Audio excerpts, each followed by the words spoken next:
नमस्कार. सर्वप्रथम सर्वांना श्री स्वामी समर्थ. जय जय स्वामी समर्थ. तुम्हा सर्वांचे आपल्या आम्ही स्वामींचे दास या स्वामीमय चॅनलमध्ये मनापासून स्वागत आहे. स्वामींच्या कृपेने नेहमीच तुमच्या आयुष्यात सुख, समृद्धी आणि आनंद असावा इतकीच मी आपल्या स्वामींच्या चरणी प्रार्थना करते आणि आपल्या आजच्या या नवीन आणि सुंदर व्हिडिओला पुन्हा एकदा नव्याने सुरुवात करते. भक्तांनो, बघा, आज मी तुम्हाला आपल्या आम्ही स्वामींचे दास या स्वामीमय चॅनलमध्ये अकलूजमध्ये राहणाऱ्या स्वामींच्या परमभक्त ताई सौ नंदिनी सुरेश आगिवले या स्वामी भक्त ताईंचा अत्यंत रोमांचक हम गया नहीं जिंदा है या वाक्याची प्रचिती देणारा, खरंच स्वामींची शक्ती भक्तांच्या पाठीशी किती ठाम असते हे दर्शवून देणारा आणि खरी भक्ती कशी करायची हे दाखवून देणारा अत्यंत अद्भुत अनुभव सांगणार आहे. आपल्यापैकी असंख्य स्वामी भक्त असे आहेत की ज्यांना सेवा करायला वेळ नसतो. अशा स्वामी भक्तांनी महाराजांवरती कशी निष्ठा ठेवायची, महाराजांवरती कशी श्रद्धा ठेवायची हे या आजच्या अनुभवातून आवर्जून पहा. फक्त त्यासाठी आपला आजचा हा व्हिडिओ स्किप न करता शेवटपर्यंत पहा. आणि जे कोणी आपल्या चॅनलवरती नवीन असतील त्यांनी आपल्या चॅनलला सबस्क्राईब करा, कारण तुम्ही आपला चॅनल सबस्क्राईब केल्यामुळे मी पुढचे जे काही व्हिडिओ बनवेन त्याचे सर्वात पहिले नोटिफिकेशन तुमच्यापर्यंत पोहोचेल. तर सुरुवात करूयात आपण आपल्या आजच्या या नवीन आणि सुंदर अनुभवास. पुढील हा संपूर्ण अनुभव या ताईंच्याच शब्दात. ताई म्हणतात, नमस्कार सर्व स्वामी भक्तांना माझा नमस्कार आणि श्री स्वामी समर्थ महाराजांना माझं त्रिवार वंदन. ते म्हणतात ना, स्वामी सेवा घडायला आणि स्वामी सेवेत यायला नशीब लागतात. अगदी तसंच काही आयुष्यात संपूर्ण अंधार होता. एका क्षणाला माझे अस्तित्व शून्य होते, पण स्वामी सेवा मिळाली आणि माझे आयुष्य, माझे संपूर्ण जीवन बदलून गेले. खरं तर वयाच्या 25व्या वर्षी माझं लग्न झालं.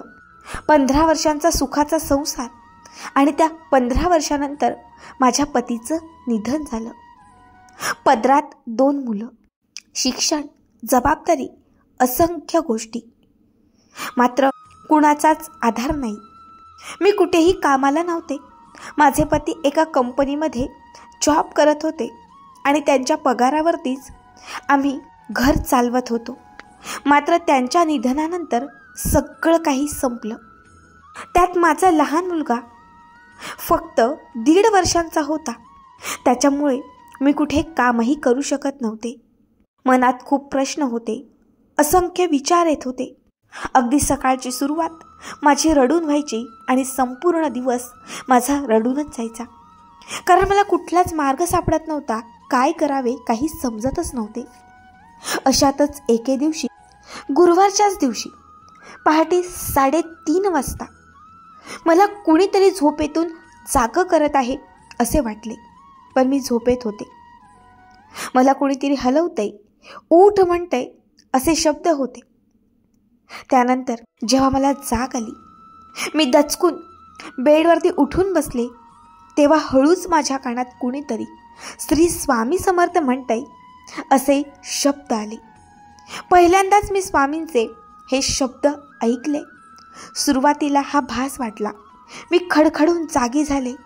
आधी हे स्वप्न आहे असेच वाटले. मात्र जवळपास 6:30 वाजता जेव्हा मी आमच्या घराचा मुख्य दरवाजा उघडला, तेव्हा माझ्या दारात सुंदर फुलं होती. इतक्या सकाळीच आपल्या दारात ही चाफ्याची फुलं कोणी टाकली मला कळेना. मी आजूबाजूला पाहिलं, पण आजूबाजूला कुणीच दिसेना.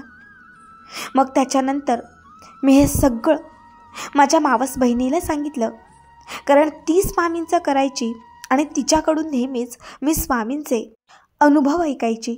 मग तिला मी हे सांगितलं आणि तेव्हा तिने मला सांगितलं, अगं तुला झोपेतून उठवणारे आणि तुझ्या कानात म्हणणारे हे स्वामीच होते.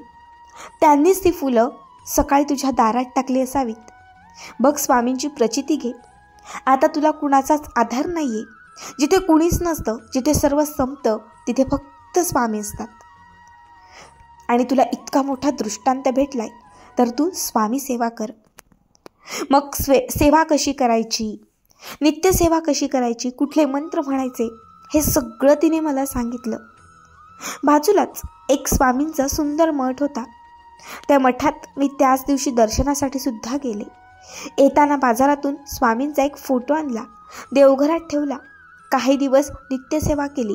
सगळं छान सुरू होतं. मात्र त्याच्यानंतर माझे पती ज्या कंपनीमध्ये कामाला होते त्या कंपनीतून मला जॉईनिंग लेटर आलं आणि मग मला त्याच ठिकाणी पोस्टिंग मिळाली. ही खूप मोठी आणि महत्त्वाची गोष्ट होती, कारण सुरुवातीला मला तिथे कामावर नाही घेणार असे स्पष्ट सांगितले. पण जशी मी स्वामी सेवा करू लागली, स्वामींची मूर्ती घरात आली, तसे माझे प्रश्न सुटायला लागले.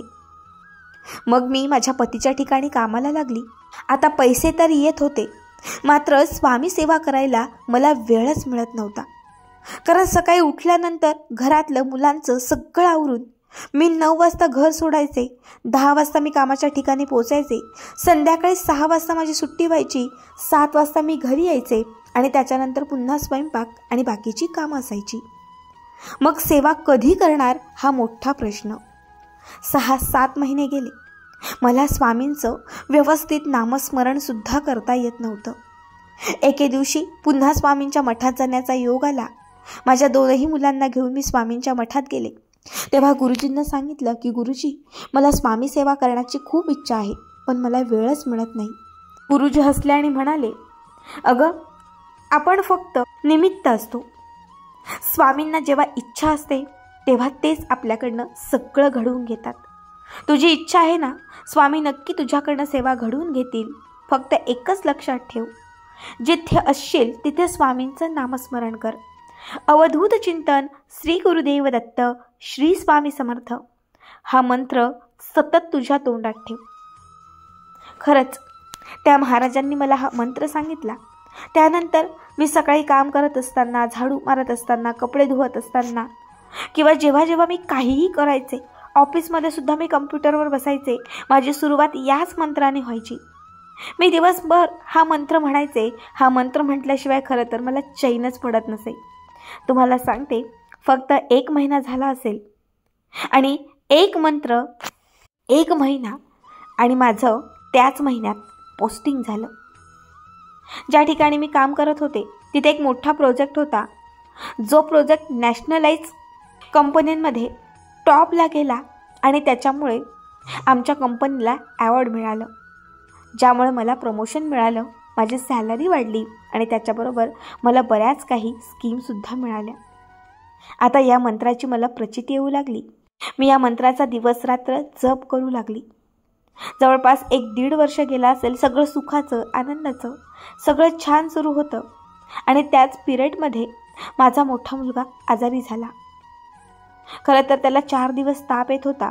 साधा ताप म्हणून आम्ही साध्याच गोळ्या घेतल्या, पण त्याच्यानंतर जेव्हा ब्लड टेस्ट केली तेव्हा तो निमोनिया दाखवला. जेव्हा माझ्या मुलाला हॉस्पिटलमध्ये ॲडमिट केलं तेव्हा डॉक्टरांनी त्याचं पूर्ण ऑक्सिजन लेवल कमी झालेलं आहे असे सांगितले आणि त्याला व्हेंटिलेटर लावलं. जगण्याचे चान्सेस अत्यंत कमी होते. मी त्याच्यासोबत होते. मी दिवसभर अवधूत चिंतन श्री गुरुदेव दत्त, श्री स्वामी समर्थ हा मंत्र म्हणत होते. शिवाय मला महाराजांचा तारक मंत्रसुद्धा यायचा, त्यामुळे मी तारक मंत्रही म्हणायचे. तुम्हाला सांगते, डॉक्टरांनी सांगितलेले की जवळपास 5 ते 6 दिवस तरी जातील आणि तेव्हा याचे रिपोर्ट काय आहेत ते व्यवस्थित कळतील. 6 दिवसानंतर एकतर ऑक्सिजन लेवल अजून कमी होणार किंवा वाढली तर वाढणार. आणि तुम्हाला सांगते, मी जसा मंत्र जप सुरू केला तसा 24 तासात अनुभव आला.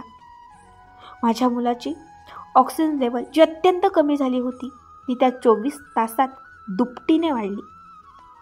त्या 24 तासात त्याला लावलेलं व्हेंटिलेटर काढलं आणि त्याला नॉर्मल वॉर्डमध्ये शिफ्ट केलं. फक्त एकच सेवा, श्री स्वामी समर्थ महाराजांचं नामस्मरण. तुम्हाला खरं सांगते, मला अजिबात वेळ मिळत नसायचा. खूप स्वामींच्या समोर बसून पारायण करणं ही इच्छा होती, पण ती इच्छा पूर्ण होत नव्हती. पण स्वामी माझ्या अवतीभोवती असायचे, माझे प्रश्न सोडवायचे, माझे दुःख दूर करायचे आणि मला जे पाहिजे ते द्यायचे. हे तिथून मी अनुभवत गेली. तुम्हाला सांगते, तिथून एक 7-8 वर्ष गेली. मी फक्त स्वामीचं स्मरण करायचे.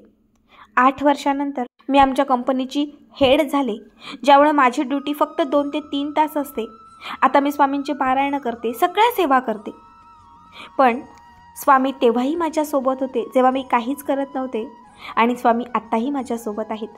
खरंच स्वामींचं नुसतं नामस्मरण जरी केलं तरी खूप आहे, हे आता मला कळून चुकलं. स्वामी साक्षात आहेत.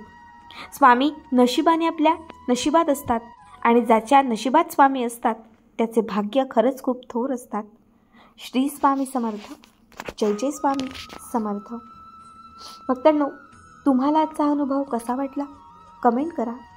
तुमचेही काही असे अनुभव असतील तर शेअर करा. श्री स्वामी समर्थ. जय जय स्वामी समर्थ.